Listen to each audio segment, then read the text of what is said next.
Welcome to the Intentional Health for Women podcast. I'm your host, Garrett GQ Query. This podcast is dedicated to developing intentional health for women. Former 400-pound fat man turned health and fitness professional, specializing in women's health. In this podcast, you will find over a decade of experience in the health and fitness industry, serving women to become their most intentional self through strength training, nutrition, and lifestyle practices. Each week, we will dive into a variety of different topics, ranging from interviews with women leading the way in the health and fitness industry, client case studies throughout the years, myth busting, social media trends, female hormones, gut health, and so much more. We are not normal. We are intentional. Welcome to another episode of the Intentional Health for Women podcast. I'm your host, Garrett GQ Query, and I am joined by Sam. Sam, welcome. Hi, thanks so much for having me. I'm excited to be here. Absolutely. It's a pleasure to meet you again. Just another power of social media. I noticed Sam was training at my favorite facility here in Arizona, as I'm local to Arizona, and started up a conversation and was like, yeah, I totally agree. Like, what a great, facility to be respectful to, as Brandon provides such an amazing experience at AZ Fit Lab. So shout out to them. And it turns out you're not even local to Arizona anymore, just visiting. Yeah, not anymore. I split my time here between Arizona and LA, but primarily I'm in LA and born and raised in Arizona, and it's definitely my first home. Yeah. How long have you been in LA? Almost 4 years. Okay. How do you like it out there? It's not Phoenix. It's not home. It's not home, but LA has been fantastic. It's a city that definitely will eat you up and spit you out if you're not ready for it. Yeah, but I can imagine. It's been incredible opportunities and so much growth. And I'm so grateful for my experience and my journey and all of the wonderful people I've gotten to meet along the way. But yeah, LA's a good in-between spot. Definitely not home. Yeah, absolutely. So we were just chatting right before the episode, and I typically keep my research for guests, especially guests that I don't necessarily know, super personal, pretty short. I want to get an idea of who you are and then let everything else flow pretty naturally. And came across a pretty heavy topic as far as, I think the place I want to start is more so to start your journey with endometriosis and what that's looked like for you. When did you kind of start to notice those things? When did you start to notice those things start to come about? Yeah, so I was diagnosed with endometriosis in an emergency appendectomy surgery about 10 years ago. Yeah. It's 2 weeks before my 21st birthday. And I'd always had really irregular periods. I was in a lot of pain. I had gone to various different doctors. They had put me on birth control from the time I was 13 years old. I was gaslit by doctors, told I was dramatic, the whole 9 that we experience as women, dealing with, our reproductive organs, periods, all that good stuff. So yeah, I was put on birth control, and it just actually exacerbated my symptoms. And I was put on pain medication, given doctor's notes from school. No one would hear me. No one would listen to me. Yeah. So long story short, ended up in an emergency surgery for an appendectomy. And when they got in to remove my appendix, it had ruptured, and they had found that I actually had an infection on the outside of my appendix, not the inside. And with traditional appendectomies or appendicitis, the infection usually starts inside the appendix, but mine wasn't. The infection had spread to my right fallopian tube and ovary. They found hundreds of adhesions of endometriosis inside my uterus, and my uterus was actually fused together with my bowel. So not only did I almost lose my life, but I was diagnosed with stage 4 endometriosis, and it really gave me so much relief having that surgery physically, but it gave me a different outlook on life, and I had to find a new way of living. for those who may not know, what is endometriosis? So endometriosis is where the endometrium lining of your uterus overgrows. It's an autoimmune disease, so it's impacted by estrogen. Okay. And so what do you mean by like a different way of like living? Like what was kind of circling back to 13 years old, birth control? What was life like in your, preteens, teenage years leading up to that? And then what was like life like during like those high school years? Everything from, did you play sports? Were you super active? What was nutrition like? Yeah, so I can't remember as far back as like 13, but I was a dancer my entire life. I did competitive dance. Okay. And if anybody's familiar with the dance world, your whole life revolves around it. Yep. So I was really active and I was really busy. And I, was going through some trials and tribulations at home, and I had actually developed an eating disorder. And so I struggled with an eating disorder on and off for years and years. And that's actually what landed me into the health and fitness industry and getting into bodybuilding.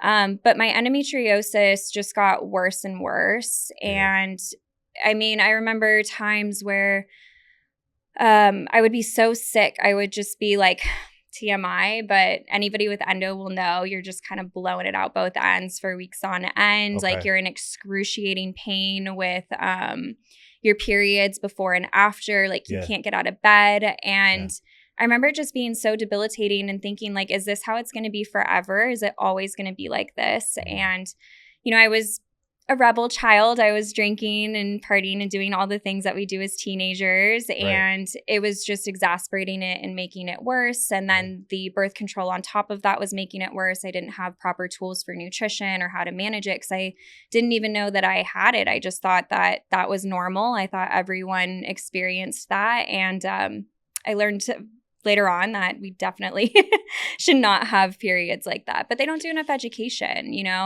don't know. Yeah. So I'm chronically underfed, some way, shape, or form. Yep. Competitive dancing and birth control. Yep. It's a nasty cocktail. Along with booze, right? So compromising the lining of your stomach even more. Yep.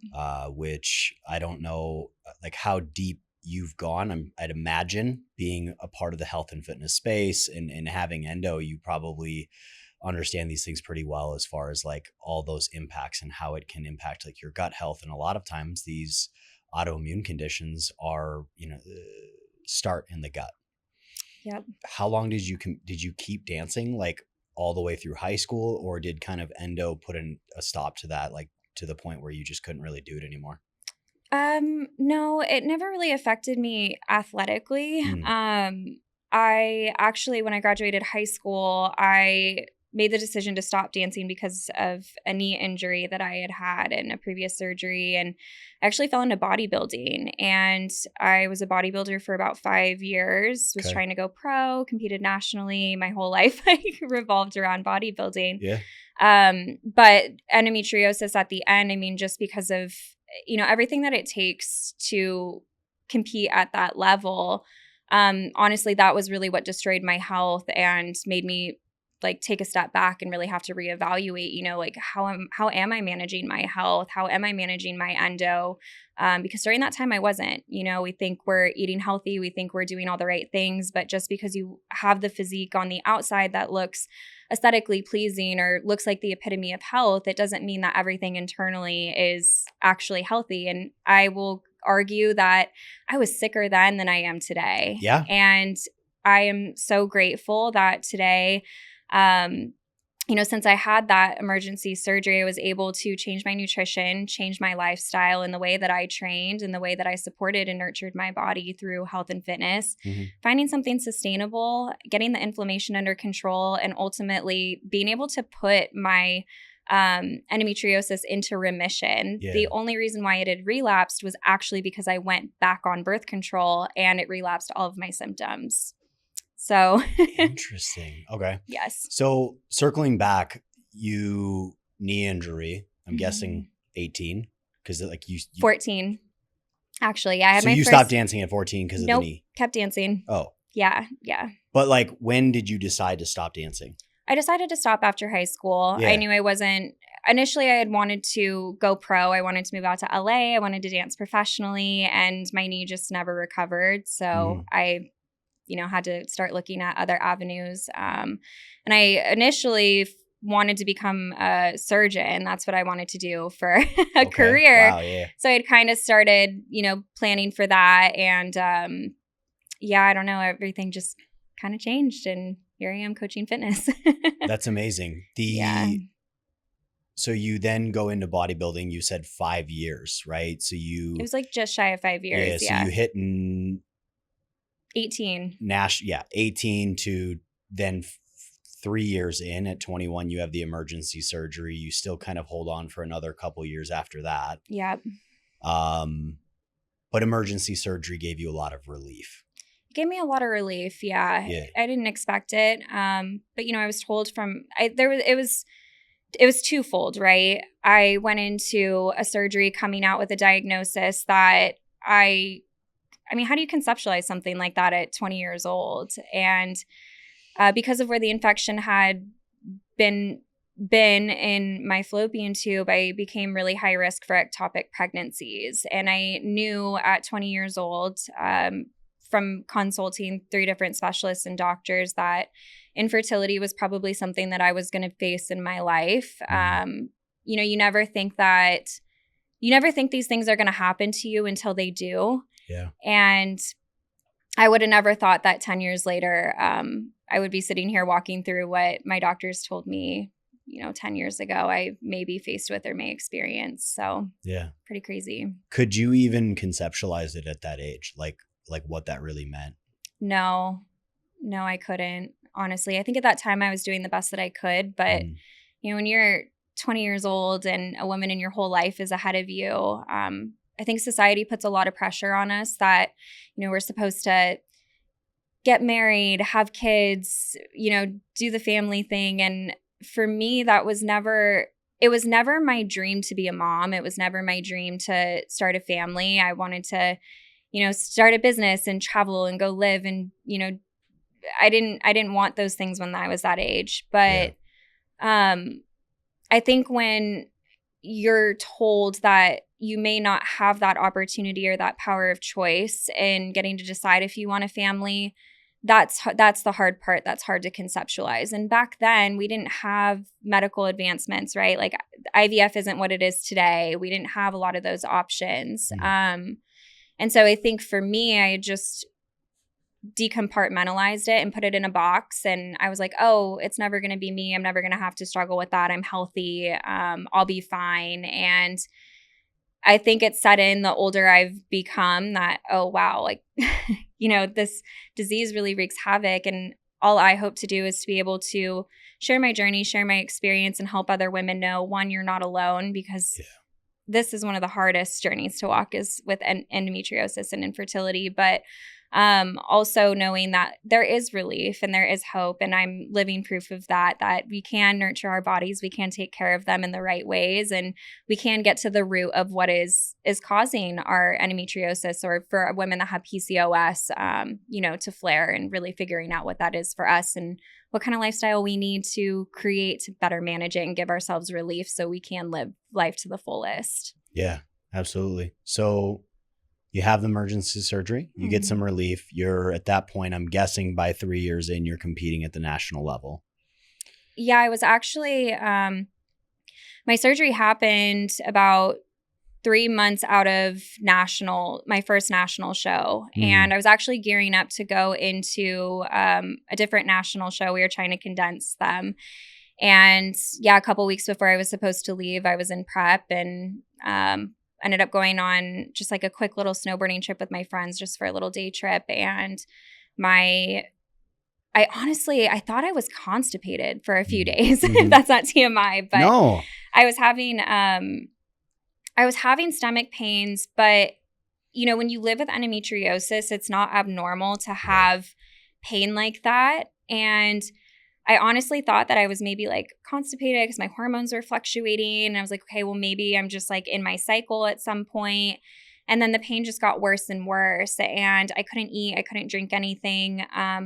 But a few hours before I actually ended up in surgery. And yeah, we were up at the mountain in Flagstaff, and I went to put on my boots and something popped in my stomach, and I just instantly felt like relief and then excruciating pain. And so I ended up sleeping in the car. And I was like thinking to myself, I'm like, oh my gosh, what if this is my appendix? And, I'm like, we can't go to the hospital here. We're all going to get stuck here because typically with appendicitis, you're going in for surgery and they're taking it immediately. Right. But I knew we were going to be home in a few hours. So I was like, okay, if I can make it, I'll make it home. And then, I'll just assess it and see how I feel. Well, what they don't tell you is when your appendix ruptures, you get relief, but you end up going septic. So the relief goes, but that's a really bad place to be. So I had intentions of just going home, going to bed. I'll make a doctor's appointment in the morning. And my boyfriend at the time was like, you're going to the hospital right now. And I was like, absolutely not. You're crazy. I'm going to bed. And he physically picked me up, put me in the car, drove me to urgent care. By the way, don't go to urgent care if you're ever in this situation. They are not helpful. But they wouldn't see me until I had peed in a cup because they needed to do a pregnancy test, but I couldn't drink any water. So I couldn't, go to the bathroom for them. Okay. So we're like, screw this. We end up leaving. We go to Gilbert Mercy, and Gilbert Mercy it's a phenomenal hospital. I've been treated there, had surgeries out of there. I think they're phenomenal, but their ER department is a little questionable. All right. So anyways, I'm sitting in the waiting room, and the doctor or the receptionist is like, oh, we'll get you taken care of when we get you taken care of. And I was an hour and a half at this point, and then the pain started coming back, and I was hurled over in the waiting room of the ER, and I was like screaming for a doctor. I was like, please, like, go get a doctor, please. And this lady, and I don't know if this was a God shot or not, but this lady was sitting there with her husband, and she goes, excuse me, I'm so sorry, I don't mean to interject, but do you think it could potentially be your appendix? And I was like, maybe, I don't know. I just know I feel like I'm dying right now and I'll do anything for relief. Yeah. And the lady goes, I'm here with my husband.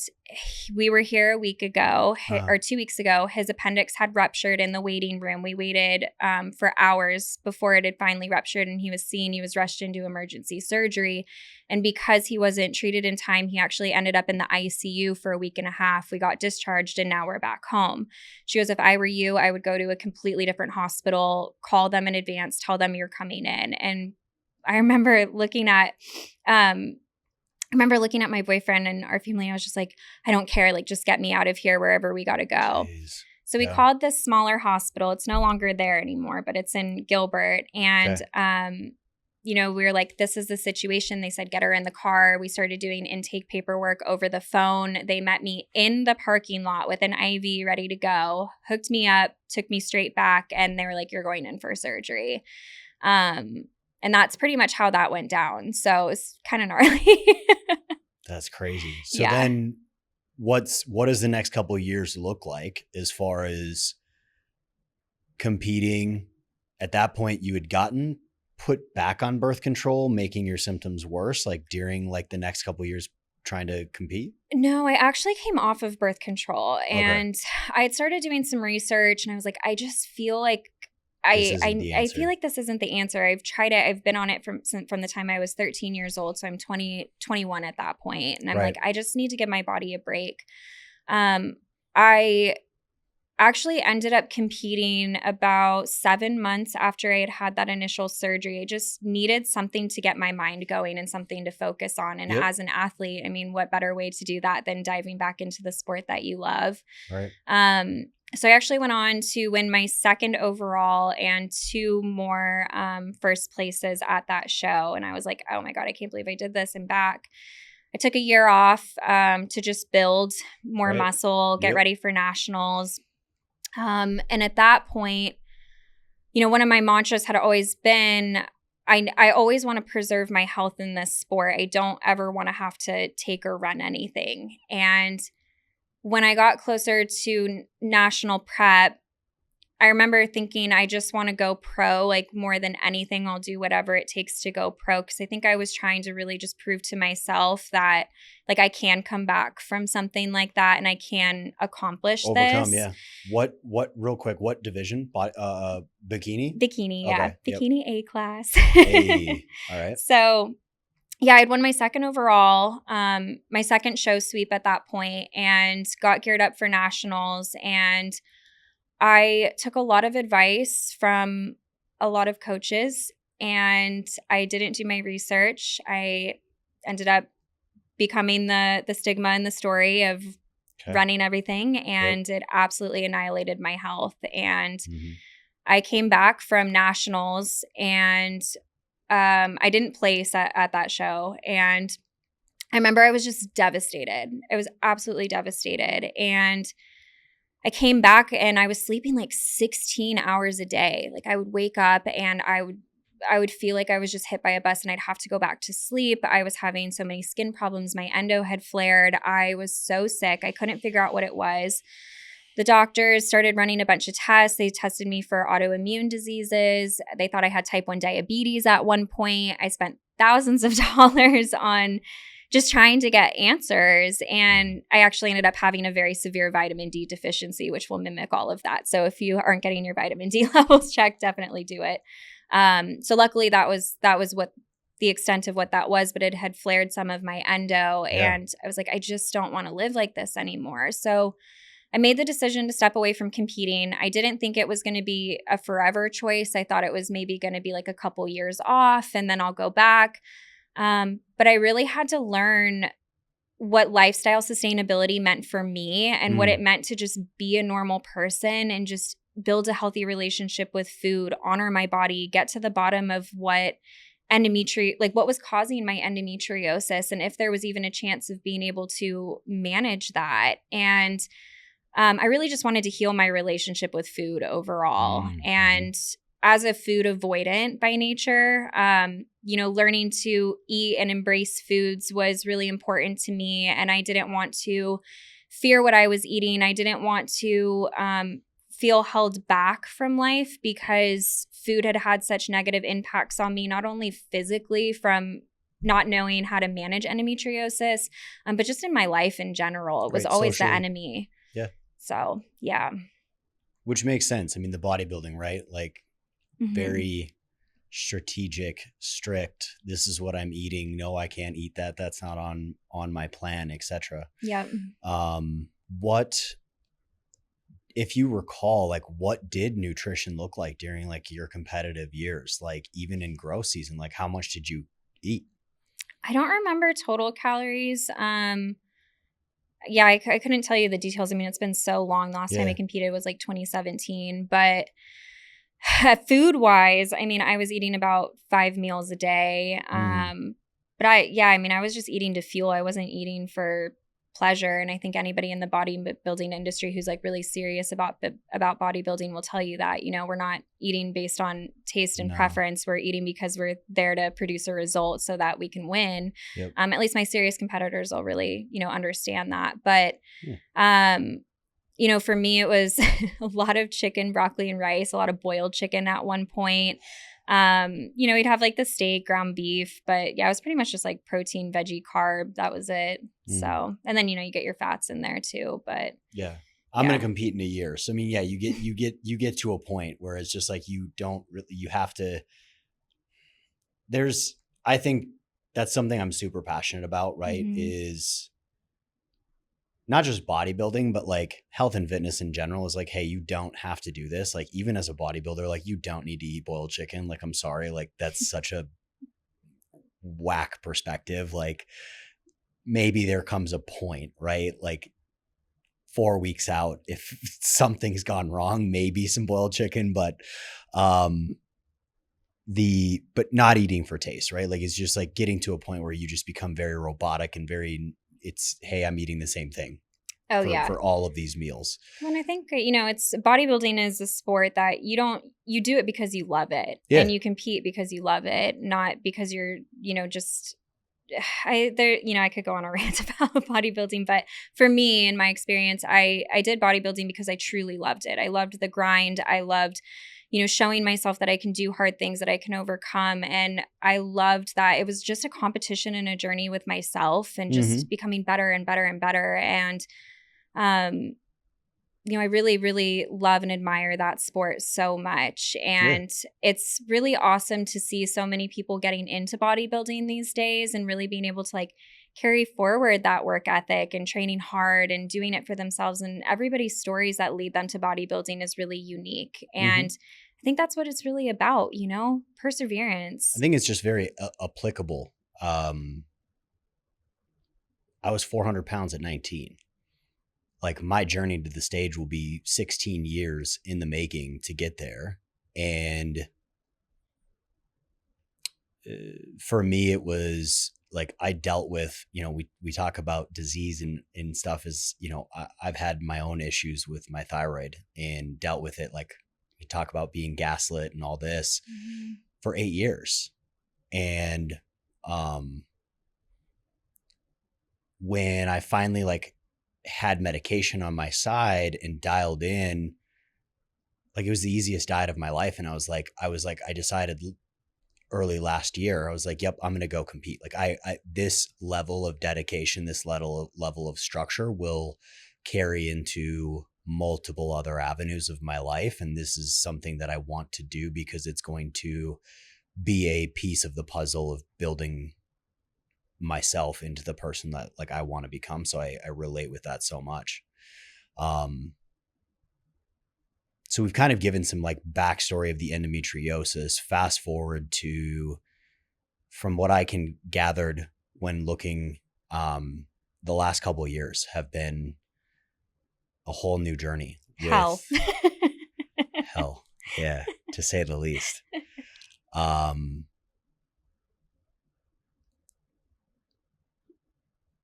You've had three miscarriages in the last 2 years? Last year. Yeah. In 9 months. I had 3 miscarriages. One of them was an ectopic. And it was really a really difficult year. I'm pretty familiar with women's health as a male. Ectopic.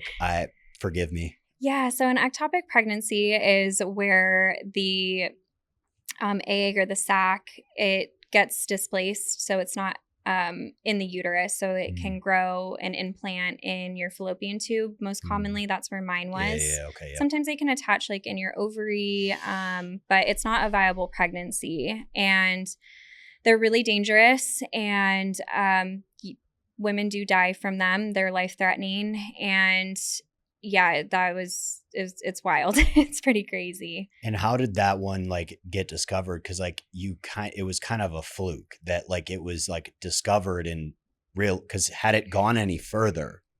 Well, yeah. So it was kind of twofold.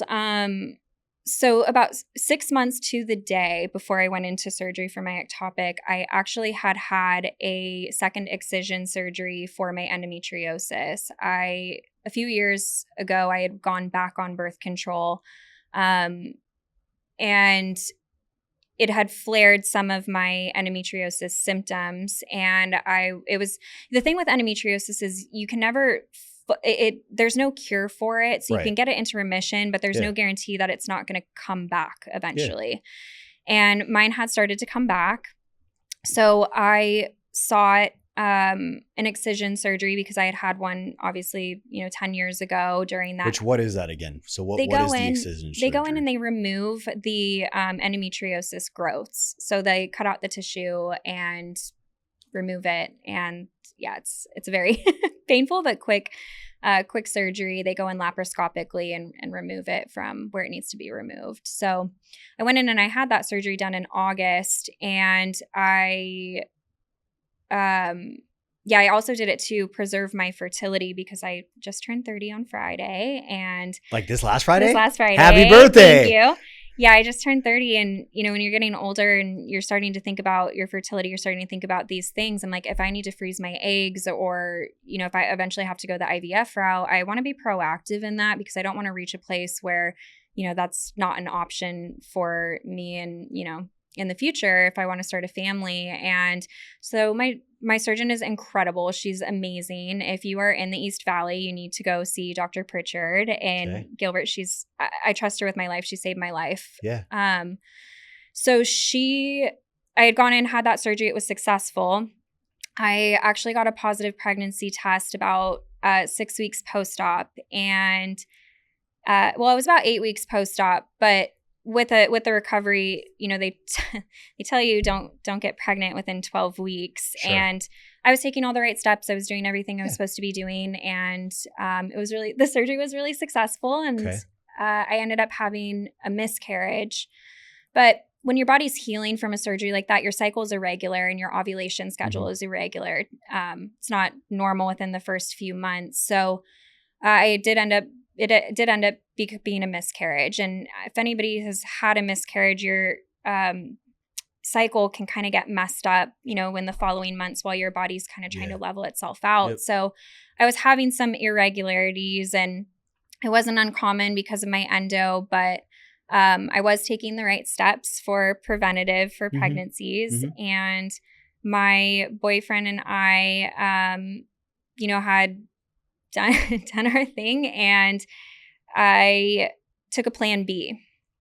Just to be extra safe. Yeah. And when you take a plan B, any female listening, if you've taken one before, you know that you pretty much get your cycle like right after you take it, within the first couple of days of taking it. So I had actually been on my period a week and a half or like 2 weeks before I had taken the plan B. And then I took the plan B. I got my period again within a couple of days, and then it just didn't really stop. But I would bleed on and off. So I would bleed for like a couple of days, and it would be comparable to more of like a moderate to like heavy period bleeding. Okay. Yep. So, but it would stop. So it was really hard to track what was happening, because I would be bleeding for a few days and then it would stop, and I wouldn't bleed for like 3 or 4 days. And then I would start bleeding again, and then it wouldn't. And that was in the beginning of February. I was already heading out to Phoenix at the end of February, beginning of March. So I was already planning on being out here and had made an appointment with my doctor. I had already talked to my doctor. I was explaining what was going on. I had taken pregnancy tests. My pregnancy tests were coming back negative. So I wasn't really in fear, because I'm like, well, I'm not pregnant. They've been negative. Right. This has to be just hormone induced from the miscarriage or the surgery that I had. I have a 6-month follow-up appointment, so I'll talk to her about it then. So that kind of just continued, and then the bleeding kind of started to progress, and it wasn't really stopping. And so it wasn't really stopping anymore. The cycles would get shorter and fewer between. So one morning I'm walking on my walking pad, and I just felt something rupture, like something popped in my ovary. And I'm like, okay, that was really odd. That didn't feel right. And I was in a lot of pain, but then there was a lot of relief. And I was like, oh, it had to have been a cyst. And cysts are pretty common when you go through hormonal fluctuations. Right. So I kind of chalked it up to that. And it actually did end up being a cyst, but it was very large, very big. And then I had some intercourse during that time with my partner, and it was just like painful. It just didn't feel normal. And I was like, okay, maybe something's off here. Like maybe it was the cyst that I was feeling. And so anyways. Have you ever, because I know over the years being a coach to women, having dated for my adult life, have you ever experienced that in the past? Like I know a lot of women with endo experience like discomfort oftentimes like from intercourse. Like, is that something you've ever dealt with, or is that not? Yeah, but it wasn't it wasn't the same. It wasn't the same. It felt different. I have experienced pain with intercourse. I felt a lot more of it when I was, younger. In the previous years, I haven't really felt anything of that sort, luckily, since the excision surgery. If there's any recommendation I can give to any woman, get the excision surgery if you have endometriosis. Yeah. It is life-changing because doctors always want to push scripts on you. They want to just push every medication, and it's just a Band-Aid solution. So if you can, have the excision surgery done and then go into like the holistic life changes that need to happen, like your nutrition, your lifestyle, it'll just absolutely open up your world. So I had to throw that in there. But no, I haven't really had too much discomfort. So it felt a little off. It felt a little different than normal. And I had never really had cysts with my endometriosis that I know of. So I'd had maybe like one previously, and it felt similar to that. So I think that's why I had initially chalked it up to, okay, it's probably a cyst. Yeah. So I end up making a doctor's appointment, and I go in, and this is where it got weird. I went in for this appointment, and they booked me for an ultrasound, and I didn't even know they had booked me for an ultrasound. And usually when you're going in for a follow-up, they don't, but they were concerned about the bleeding, so they wanted to make sure there wasn't any complications from the previous surgery. So the ultrasound tech is doing, an abdominal one at first, and she's like, yeah, something just looks off here. I'm going to do like an intravaginal. And I'm like, okay. So we do an intravaginal, and she made a comment, and she said, are you sure there's not a chance that you're pregnant? And I was like, no, I took a plan B. I took the pregnancy test. They were negative. I was like, no, I'm not. And she goes, okay. She goes, this is interesting.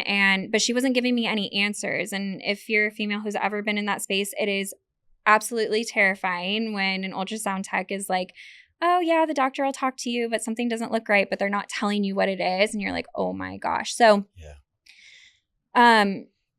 she finishes up the ultrasound, and she takes me into the room, and my doctor comes in, and she goes, yeah, so we're seeing that you have a mass in your tube. And I instantly panicked, and I'm like, oh my God, is it cancer? And she goes, no, I don't think it's cancer. And I was like, okay, okay, then what is it? And she's like, well, basically what can happen is you can get these masses from endo, and basically the cells turn over too quick. You produce these adhesions. It turns into what looks like a tumor, and it can kind of just get trapped.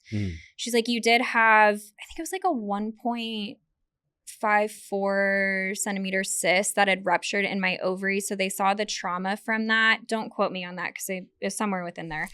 So it was a really large cyst that had ruptured in that ovary, which is what I had experienced on the treadmill, but they couldn't figure out what the mass was. And then there was an infection. So when she showed me my ultrasound, usually when you do an ultrasound of your fallopian tubes, you're not supposed to be able to see them on the ultrasound.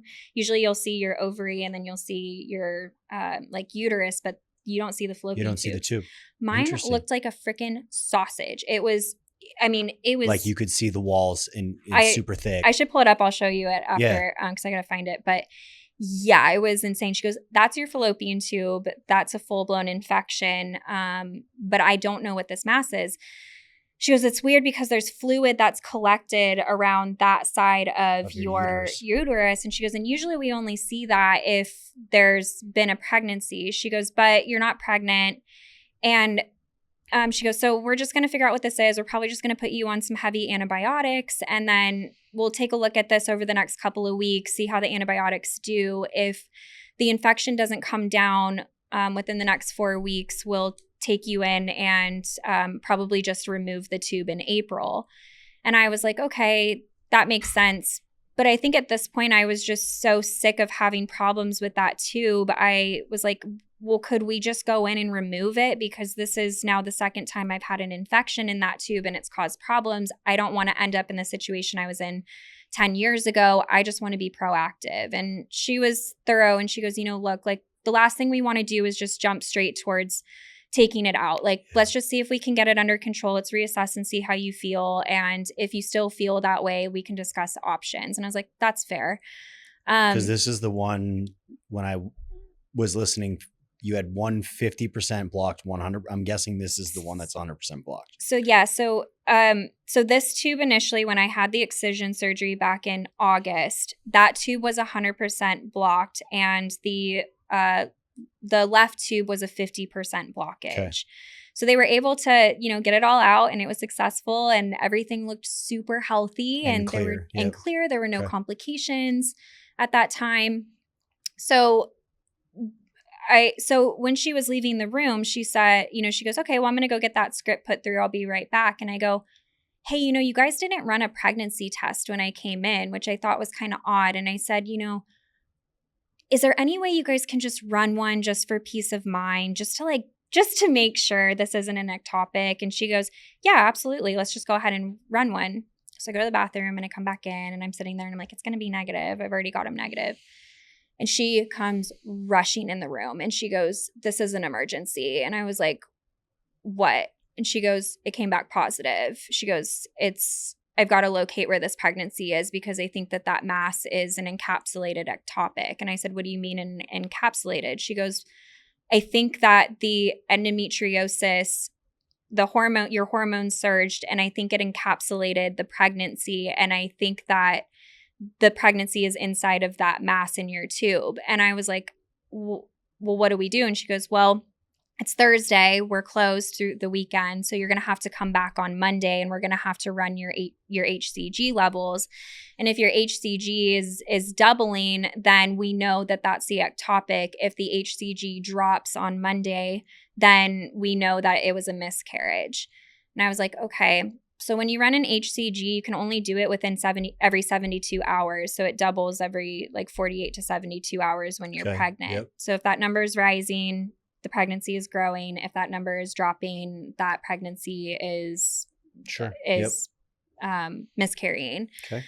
So they took my blood work and she goes, we'll see you in on Monday and we'll run it again and we'll see where it's at. And then we'll discuss what our options need to be at that point. She goes, if you have any severe pain, if you feel if you start vomiting uncontrollably, if anything, she lists off a bunch of symptoms and she goes, if anything like this happens, you need to go straight to the ER and you need to go to Gilbert Mercy because that's where I'm out of and whatnot, and we'll get this figured out. And I was like, okay. So I went into a full weekend having no answers, dealing with this with myself because I'm like, oh my gosh, what is this going to look like? And I think at that point I just kind of decompartmentalized and I was like, okay, I'm preparing for the worst and I just need to be really strong right now. I will feel this and grieve this when it's over, but now is not the time to, start going down those rabbit holes. Yeah. I just need to take this moment by moment. And you were, I'm guessing, you live full time in LA. I'm guessing outside of family here, you were alone. Pretty much. Yeah. And my boyfriend lives out there in LA too, but it's not the same as having your family and, being home. Different. Yeah. And, but I was here in Phoenix when this was happening. So I was really grateful that I had so much love and support around me. And I just got to, there's just that feeling of being home with your family and your family home that it's just so comforting. And I think anybody who can relate to that when you've moved out of state. And so I went in on Monday. They did another ultrasound and they ran my blood work and my HCG had doubled. Because of the ultrasound I don't remember exactly what the ultrasound results were that came back for that, but they were it looks like there's more fluid collecting and it looks like that TOA is kind of grown. It looks it measured a little bit larger than what it was on Thursday. And my surgeon was actually in surgery and she stepped out of surgery to call the office and figure out what my treatment plan was going to be. And she goes, you have two options. You can either go into the ER right now. They're going to take you back in for surgery and remove the tube. It's too large. Because sometimes with an ectopic, they can give you a shot in your leg. It's a small dose of chemo and it'll stop the pregnancy from growing. And I couldn't because it was too large at that point, and because there was an infection, they were like, we can't save your tube. We're going to have to take it. But my levels were stable. So thankfully, my health was in line and I was a very healthy person. So I wasn't seeing like big jumps in my blood pressure. I wasn't seeing big jumps in whatever other levels they were checking. So she said, we're going to give you the second option. The second option is you can go home and we can schedule out your surgery for Friday. We can monitor your symptoms, put you on bed rest, and hope that we make it to Friday and I can do your surgery. And I was like, yes, absolutely. Like, I just want to go home and that's all I want to do is just be home right now. And I went in for surgery that Friday morning, and it was so sweet. Like, it was so hard because I was there by myself, and because there was still like COVID restrictions, so they weren't allowing like family and stuff back. And I was the youngest one in there. Everybody else was in their 60s, 70s, and they were all having hysterectomies. And I was the only one that was in there trying to save my fertility.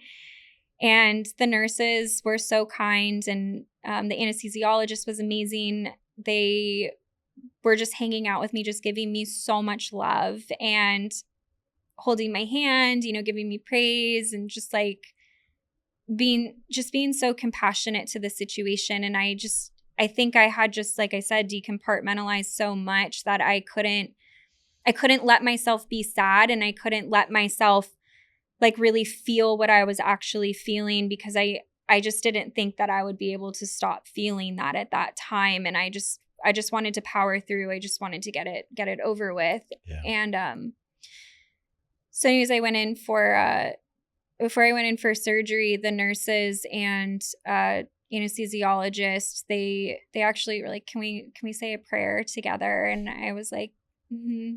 And so we all sat there, and it was really sweet to experience that with complete strangers and before going under the knife. So I woke up from surgery, and my fallopian tube had actually ruptured, and I had internal bleeding, and we don't know how long it was going on for. It could have been about a week. It could have been a couple of days. It could have been a couple of hours. And you never felt any of that? I never felt any of it. And they were like, it's literally a miracle that you were in this surgery. Yeah. And, most people, she goes, and it was bizarre because you weren't in any pain. I never felt any pain. That was the other side of it. I never felt any pain. But she had projected that I was probably between I think it was 9 to 12 weeks pregnant or somewhere in there. We're not 100% sure. It could have been closer. She's thinking it was probably between 10 to 12 weeks along. So so that was the second one. And the first ectopic, the second pregnancy loss. And then about a couple weeks later, I went back for a post-op appointment, and I had started getting a staph infection in one of my incisions. Okay. So they put me on some pretty heavy duty antibiotics. And if you've never been on antibiotics that are that intense, it messes up all of your gut flora. Everything just gets annihilated in your body.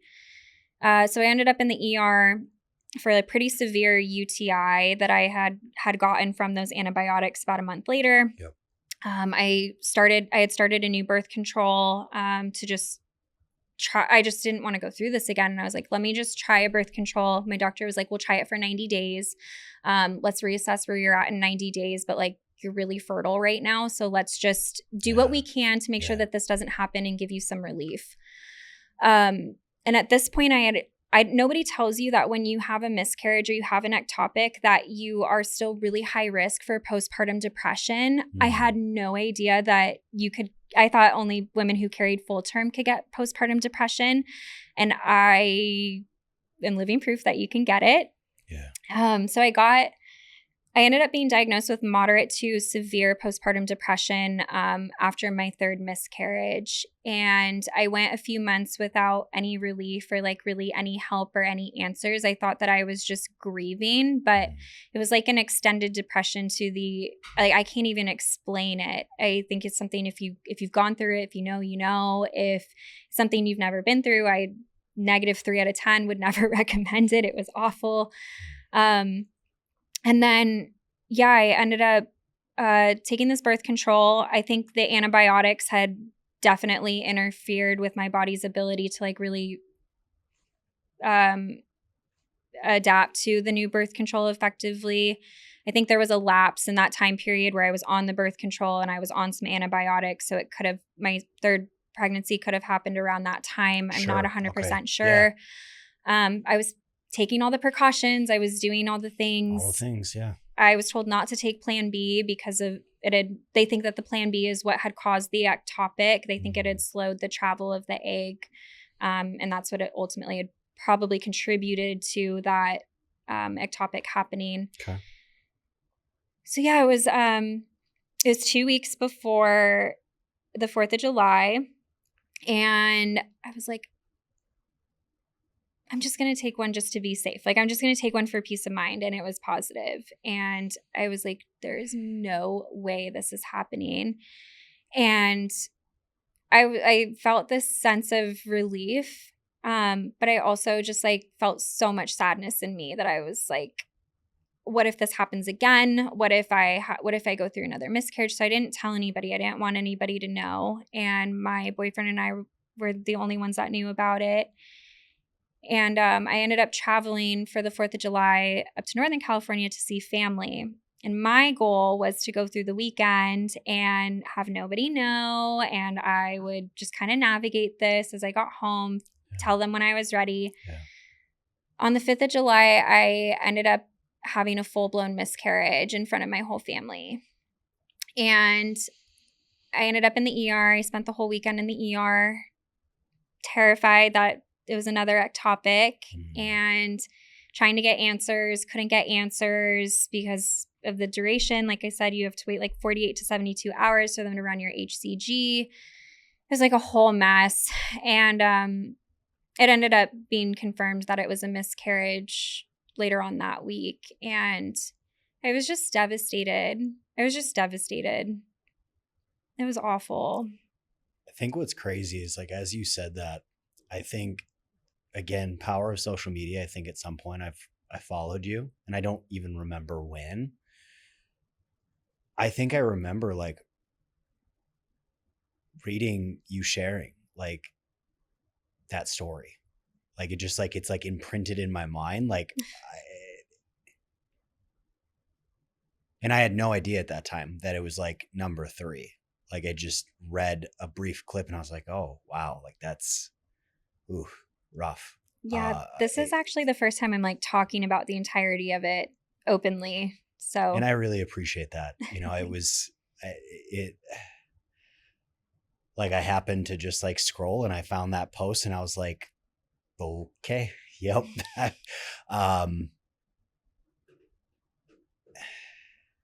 So thank you. Fast forward, I guess, or kind of almost like rewind, because I feel like something that's super valuable given your background and like the fact that you're a coach. What does, managing your endo, like from a nutrition, lifestyle practice, like what does that look like for you to put your endo in remission? To realistically, like, a note that I took during at one point was like you said, is like you weren't experiencing swings in blood pressure and some of these things, like, because a lot of times one of the biggest things that I see as a coach to women is like when I'm working with women with endo is a lot of times they can be anywhere between 30 to 100 pounds overweight, because it can make managing your weight very, very challenging. And that's a huge risk factor for them if they do become pregnant and they're having some similar issues as you might, is there might be even more because of being overweight, more risk factors at play.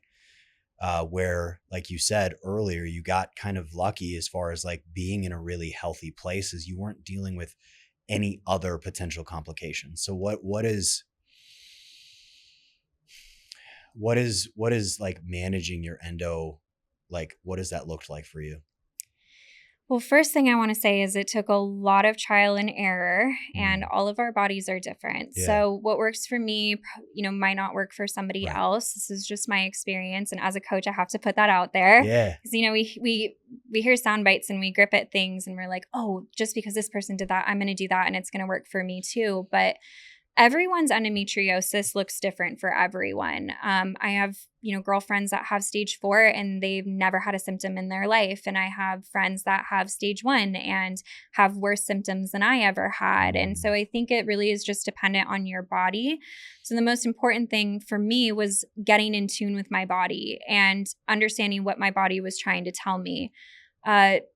Stress was, I think, a huge, huge one for the reason why my endometriosis got so out of control. And I've done a lot of EMDR and a lot of somatic work over the years and just healing a lot of inner childhood trauma. And I know people are probably hearing this going, what is she talking about? What does this have anything to do with endometriosis? But when your body is living in a chronic state of fight or flight and you are deflecting your feelings, deflecting your emotions, avoiding running, not processing trauma. There's a fantastic book called The Body Keeps Score. And if you haven't read it, you definitely should, but it talks more in depth about the inner workings of these things.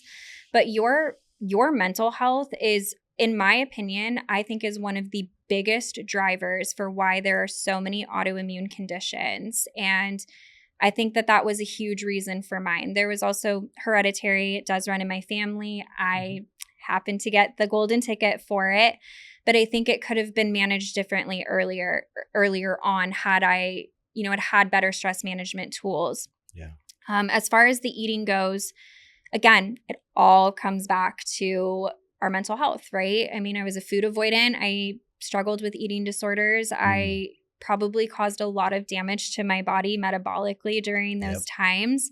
So my body had to relearn how to utilize food. And I think for me, as long as I was eating, as long as I was eating clean, I thought that was my answer. And, my version and idealization of clean was what I had learned in bodybuilding, which was not clean, healthy eating at all. Yes.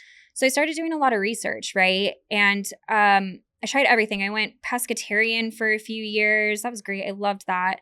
I tried paleo. I went full anti-inflammatory. I went gluten-free. I went dairy-free. I added back in dairy, staying gluten-free. I cut out gluten, but just kept dairy. I tried everything. Yeah. And what it came back to for me was sticking majorly to gluten-free as often as I can has really made a big difference. Getting dairy out of my diet has helped a lot. I'm not the best at keeping dairy out because I just love cheese, but I have it in moderation, just very small amounts. But the biggest one for me is I got sober, and getting alcohol out of my life and out of my body was the best thing I could have ever done for myself. Yeah. And I think that alcohol is just poison for our bodies, especially with autoimmune diseases. And it definitely exacerbates so many symptoms. And then I got off the birth control. I was just like, I can't. It's just poisoning my body. And I felt the difference between being on it and being off of it. And for me, it just wasn't the way I wanted to feel. There are other ways to prevent pregnancy and safer options that you can take, like ovulation tracking and condoms, abstinence. There's just so many options. So I think for me, it was just like, okay, how can I just get my body healthy again? How can I get to the root cause of what is causing this? And I think for me specifically, the root cause was getting my mental health in check for sure. I think that made a huge difference. Circling back to that, something I'm super passionate about is mental health. For those that might not know, what is EMDR therapy? EMDR, I always butcher like the exact EMDR meaning, but basically it's a trauma sensory reprocessing therapy. So there's different ways that they can do it. I did mine with paddles. So they give you a paddle and it's basically like a vibration or like a zap as you are being talked through traumatic experiences in your life. I was diagnosed with complex PTSD quite a few years ago. And so that was a part of my healing journey through that and gaining management, in that regard. And EMDR was amazing. I also love somatic therapy. Somatic therapy is life-changing. It's more like breath work, feeling where the trauma is in your body and releasing it. It's really cool. I thought it was, I don't know. I just had my second session a couple weeks ago. For somatic? Mm-hmm. Isn't it incredible? Yeah. Yeah. It's life-changing for sure. It's like you don't realize that it's making a difference until after the session, and then you're having a life experience and you're all, wow, I feel really happy. Mm-hmm. I feel really good. I handled that so much differently than I would have. Yeah, if anybody can go to somatic therapy, do it. 100%. So to close the show, I ask every guest the same question. And I feel like this is a very unique question for you given the past year as we step into 2025. How are you looking to live intentionally moving into 2025? I love this question. When we're faced with really difficult times in our life, we have two different options, right? We either become a victim to our circumstances and allow it to consume us, and we do nothing and we become paralyzed, or we take these experiences and look at how lucky we are to have had them. And I think resiliency has always been the name of my game. And I talk about it often on my social media, but I really do believe that everything is given to us and for a reason, and a reason greater than us. I don't regret this last year. I'm so grateful for it. I'm so grateful that I had the opportunity to walk through these dark times. And I'm so happy I made it out on the other side. Especially with PPD. And I know there's a lot of women out there that are really suffering and struggling through that. And I just want them to know they're not alone. But the way I look at this upcoming year is I just want to make as big of an impact as I can to help another person. And if sharing my story and sharing my journey is, continuing to share my journey, continuing to share my story, if that helps one person along the way, then that's all I could ever ask for. And heading into this next year, it's just continuing to grow, continuing to elevate and nurture our bodies and becoming the best versions of ourselves. And it's not about doing it for ourselves. It's about bringing everyone up with us, right? Yeah. And I think we do that together. So if I can give any words of encouragement or words of advice to anyone is, share your story, share your testimony. It matters. And you never know who it's going to impact. And the way we grow is by having these conversations with one another and being open. And I'm just so grateful for the opportunity to have shared some of my journey and some of my story with you guys today. And thank you so much for having me be a part of this to do that. Yeah, absolutely. It was truly an honor, and I really appreciate being the first one to get to really hear this story. A mentor once told me is our mess is our message. And I feel like too many people carry so much shame and guilt around things that make us who we are. And it doesn't mean that you have to feed into it and like become a victim of your story, but that also doesn't mean that you have to tuck it away in a box and never talk about it. Yeah. Where can we find you? You can find me on my Instagram it's Sam Wallace Fit. You can also head over to my website. It's rfrmreformfit.com.